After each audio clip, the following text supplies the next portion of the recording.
Со роденденска торта и силни љубовни пријателски колегијални преградки, танци и оро се заокружи 33-тото издание на меѓународниот фолклорен фестивал Истиванско здравоживо.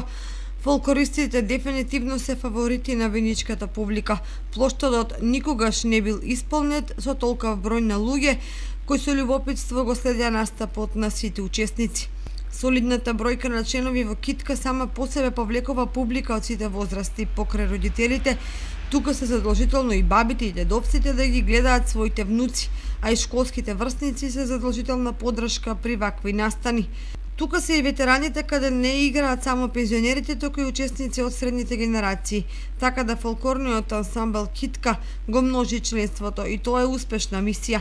Во време кога владее технологијата да ги натераш младите да се облечат во народна носија и да играат народни ора, сепак е успех, истакна градоначалникот Димитров на синоќешниот гала концерт. Потрудивме овие 5 дена да бидат исполнети со активности и содржини кои ќе останат во сеќавањата на нашите гости кои годинава ни дојдаа од 7 земји: Литванија, Турција, Словенија, Косово, Хрватска, Бугарија и Молдавија. Репертоарот на годинјашното Истиванско здравоживо има можност да го видат и дел од соседните општини, а покрај културните знаменитости на нашиот крај, на учесниците им беше организирана екскурзија со посета на атрактивни локации.